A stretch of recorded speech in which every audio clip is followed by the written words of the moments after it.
I currently own about 25 different camera bodies, but this camera body that I paid less than $200 for happens to be one of my favorites, and in many ways it's a better camera than my A7 IV, a camera that costs $2,500. And you can typically find this used for as cheap as $185, but there's been plenty of recent sales between $250 and $300. And every time I make a video like this, people start saying, oh, you can't get it for that price, and I can't find it for that price. That's fine. Later in the video, I'm going to circle back. I'm going to explain to you how I get good deals on camera gear and how you can get the same deal, and how you can also see that there are recent sales of this camera, lots of them under $300 for mint condition cameras. Now, first I'm going to go over the feature set this camera has, because when I compare this camera to my Sony a7 IV, a camera that costs $2,500, I'm actually seeing a number of features in this camera that are actually superior to the a7 IV. Now, to start with, both cameras have a rear screen that has 1.04 million dots, but actually the Olympus screen is nicer, clearer, and you actually get a much better and more realistic image out of the Olympus. Now, the Olympus has a 2.36 million dot EVF, that is the viewfinder, and the Sony has, I think it's a 3.56 one.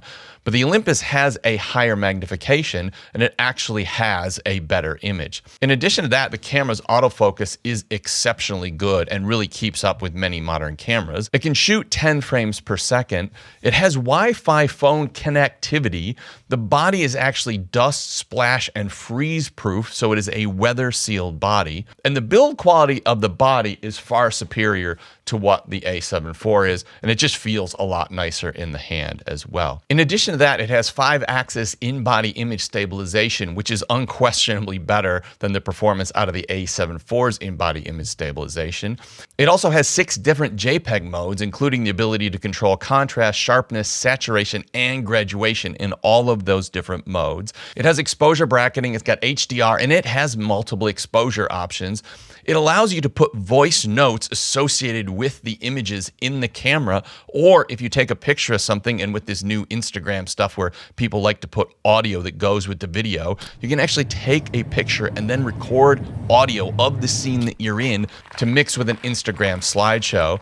You also have manual focus assist tools, which include focus, peaking, and punch and assist, making it very easy to use this camera with manual focus lenses. And you get 12-bit RAW files in your photos. And you're getting all this from a camera that I paid $200 for and was released September 10th, 2013. Now, this is the Olympus OMD EM1, and it's just not the camera body that's cheap. You can also get lenses for this system very, very cheaply, and I've just got a bunch of them here. All the image samples you're going to see in this video we're taking with these lenses, and most of these lenses are under $100, and I'll point out a few of my favorites. First of all, we've got one here. Often you can find the kit lens. It might also be included with the camera, but if not, you can pick that up for around $100. Here's one of my favorite street photography lenses. This is a 25mm f2 lens. I think this lens new is around 50 or 60 bucks. Once again, I'll link all the lenses in the description down below. Oh, this is another one of my favorites, a little bit over $100. And this lens is a 10mm f2, I think it is. And this is just a fantastic all-purpose ultra-wide lens. I've got some photos in this video covering that one. Oh, and another one here. This is a 50mm f1.2. And this is like a super crazy low light sort of lens. And this one's, I think, just a little over $100. So it's not just the camera body that's cheap, it's also the lenses that are cheap. So if you buy into this system, you're going to have a ton of affordable options for lenses as well. Just having a look at the image quality and starting with photos, the first thing is in JPEG mode, you have a number of different options. So you have enhanced, vivid, natural, muted, portrait, monochrome, and custom. And this is going to effectively give you the ability to edit or give a look to your images straight out of camera without shooting in RAW and going in and editing them. And in each of those different modes, you actually have control of contrast, sharpness, saturation, and graduation. So you can completely dial these settings in and give your images a finished look straight out of camera. And while it doesn't have the same level of control that you might see from a Fuji camera, I find that I'm just as happy with the quality of the photos and particularly the color coming out of the cameras as I am any of my Fuji cameras, including the latest model's Fujifilm X-T5. So if you don't want to get into a raw editing workflow, you absolutely are going to get beautifully finished JPEG images straight out of this camera. And Olympus is well known to have some of the best out of camera colors. And a lot of people say that the Olympus cameras have the best skin tones. And even if you don't think they're the best, I think most people would put them in the top 2 or 3. So, and that level of color is still coming out of a camera at this price point. Just having a look at raw files, and this is where you get a huge amount of flexibility. And I was shocked with a camera of this age that you actually got the amount of latitude and flexibility with the files that you do. To start with, you're going to get 12-bit color raw files, which is pretty much in line with all modern mirrorless cameras now. And importantly, if you overexpose or underexpose your images, you have a huge amount of flexibility to pull that back in editing. And the first time I went out and took photos with this camera, I kind of didn't know what I was doing, and I screwed up the settings in manual a few times, and I dramatically overexposed the images, and I thought they would have been decent compositions, and I came home like, oh yeah, I really screwed that up. There's not much I can do about that. The highlights are completely blown. This image is done. But in Lightroom, I just pulled the exposure back, and I was shocked how much of the image went from basically pure white to having a full level of detail, making it look like I had properly exposed the image. And I would say you have about 2.5 stops of flexibility to still get a decent exposed image by pulling it back in Lightroom. And 2.5 stops means that you basically allowed 2.5 or 2.5 times more light in to hit the sensor than you should to get the right exposure. And even though you've got this incredible ability to push and pull the colors and recover images that are under and overexposed, you're still not at the same level of flexibility that you would get with something like the A7 IV or many of the modern mirrorless cameras, which have even more latitude in editing those files. But importantly, with this camera, the thing that I really like about it, particularly for beginners, is those raw files right out of camera have really nice color and have a bunch of punch to them, meaning that they are almost a finished file in raw format. Where I find with many of the modern mirrorless cameras, particularly the Sony cameras, I feel like I need to do a lot more work on those files to get them to look the way that I want. So particularly for beginners, I actually think this out of camera, very finished looking image in raw files is even more important than the flexibility that you might get out of one of the recent Sony cameras. One place that the camera probably isn't up to scratch compared to many of the newer cameras is the video function. And this camera only shoots 1080p video, and most modern mirrorless cameras shoot 4K. But I will say the 1080p video out of the camera is pretty good. And if you're somebody that is mostly a photography person and you just want to get little clips of video here and there, and you're not a true hybrid shooter shooting half video and half photo, then I think this is going to be more than good enough. I also think at the price point this is at, the video performance is very good because the video performance in cameras has increased pretty dramatically more recently. But when it comes to the quality of the photos and the way those are rendered, not a whole lot has changed in recent years.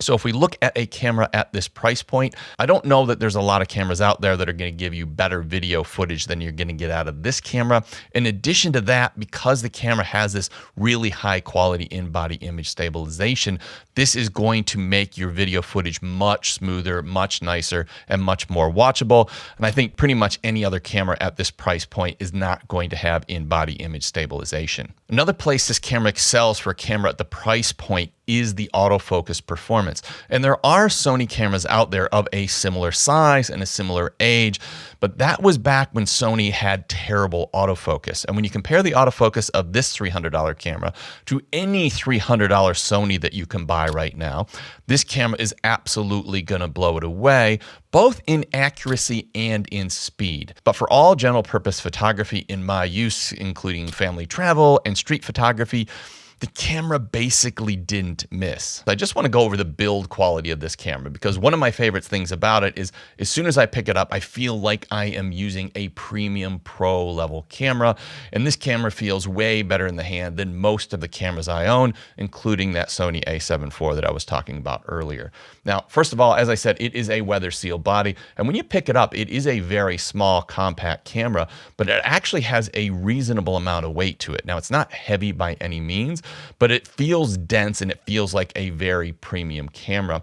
And the thing is loaded with controls. And to start with, you have this really nice deep front grip. It has a great grip for a small camera.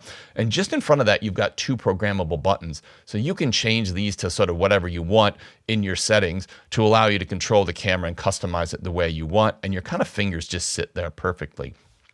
As we come up to the top of the camera, you've got two control dials. Once again, you can program these for different things. Not only can you program them for different functions, this camera actually has a switch right here that you can program what those command dials do, and they can do different things in mode 1 and mode 2.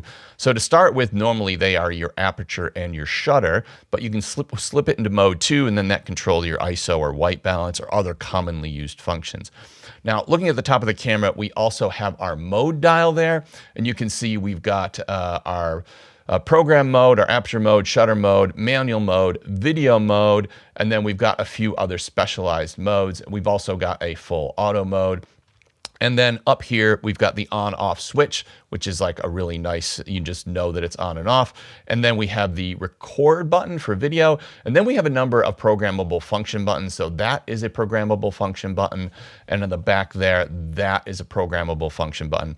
I actually put this one as my punch in assist for manual focus because I use a lot of manual focus lenses with this camera. And then of course at the back, we've got pretty much your normal stuff, your delete button, your menu button. We've got your play to view your images. Then we got your info, and then we have this little keypad here and the OK, which is like the equivalent of your enter key. So I think overall, this is actually one of the nicest feeling cameras I've ever used. Oh, and we also have this sort of flip out screen, which feels really nice. And once again, this build and the use of this screen is as good as anything that I have right now. Cameras that cost $2,000, $3,000, even $4,000. This feels just as good as that. Whenever I cover a budget used camera like this, one of the most frequent comments I get is, I can't find it at that price. It was never that price. YouTubers make these numbers up. The fact is, somebody who does this full time, is a full-time YouTuber, or spends as much time playing around with camera gear as I do, we learn how to get the best deals on cameras and really find the best deals, not get the best deals, but find the best deals.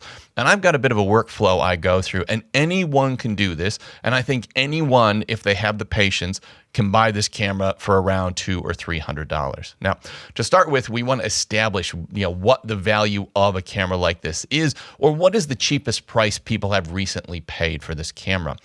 And I use eBay to do that. So I go on ebay.com and then I search for this camera, Olympus OMD EM1. Now you have to be careful because there's EM1 Mark II, Mark III. There's also a new version. Olympus is bought out by another company and they've got an OM1 or OMD1 version. So you need to make sure that when you do this search, you're finding the right camera. And don't just look at the cameras that are currently for sale, because a lot of that are cameras that have been up there for ages, maybe months, maybe years, people just hunting for a super high price for the camera. And I think often when people watch these videos, they do go into eBay, they do that search, they see a camera at $500 or $600 and go, oh, the camera was never that price. Well, that person is just fishing and that camera has not sold for many, many months. What you need to do is then go to the left-hand side, scan down a bit, and you'll find a section that says sold items, and you can click sold items. This changes the view that you've got from currently for sale items to items that have been sold. That means that the buyer and seller have agreed on a price and a transaction has actually happened. Then if you move up to the top right and sort, you can sort by lowest price. And what you'll find is a list of the cameras that have sold at the lowest prices for what you're looking for. Now, importantly, make sure that you check these listings because often the lowest, very lowest prices are actually cameras that are damaged, have a cracked screen, have some problem. One of the lowest prices I saw was actually a camera that was in perfect condition but was missing the battery charger. That is a perfect one for me. I would buy that in a heartbeat because you can buy generic battery chargers for like $20 or $30 on Amazon. So don't be afraid of buying a camera that doesn't have a battery charger, and that is a very common one. But what you'll find as you go through that list list, you'll find there are plenty of cameras between the $250 and $300 mark that are in excellent condition, come with the battery charger. Some of them look like they've hardly been used. So that's the first place to go check. This is going to establish what the value or what the cheapest price you might pay for the camera is. Then do a new search in eBay for the camera, not with the sold items ticked, and you're going to get the current list of ones that are for sale now. You can once again sort that by price and see if there's any sort of cheap ones or ones that are currently at a low auction price. But in addition to that, you have the ability to save that search and let eBay know that you want notifications when that camera comes up for sale. What will happen is you can have it push through the app. So if you got the app on your phone, it'll pop up on your phone, or you can have it send you an email. And what you will often find with this is you will get people that list cameras sometimes for a buy it now price, which means you don't even have to go through the auction, which is well below what the reasonable market value of that camera is. And that's often because they just don't know what the camera is worth. And in that case, if you just keep an eye on it, one of those might pop up and you can just buy it without going through the auction process. Alternatively, you might get one that is for auction. Then you just monitor that. And then at the last minute, you want to put a bid in so you're not driving it up or driving the price up during the auction. And there are sites that you can use called snipe sites. And I use one called eSnipe. And you can go in there and you pay a little bit of money to use the site. You put in your details for your eBay account and you can have it bid on your behalf in the last seconds of the auction. So somebody doesn't have a chance to see that you're going to pay, $300 for it, and the thing might be sitting at $125. Then your $300 bid comes in at the last second, and you win the item. And I think I probably bought this camera in that same way. The other place to have a good look at is Facebook Marketplace or Craigslist, because often people selling on there don't know what the market value of the camera is worth. So if you go on eBay, establish what the lowest price that you should pay is, then go check Craigslist and Facebook Marketplace and monitor those. You might find a deal in there. And once again, the good thing about that is you're only going to be competing against local buyers generally, where eBay, you're not only competing between anybody in the United States or whatever country you're in, you're potentially competing against people all over the world, because now people on eBay are commonly shipping globally. I'll put a list of the lenses that I recommend for this camera and this camera system in the description down below. So if you want an affordable lens option for this camera or any Micro Four Thirds camera, I've put that list below. And also, if you're just not sure where you are in the camera market and you could be debating between anything between a $250 camera and a $2,000 camera, I've just thrown a video on screen now. This is my overview of the current camera market. And I basically go through and give you what I think are the best cameras at any given price point. And that's one of the most popular videos that I've ever made.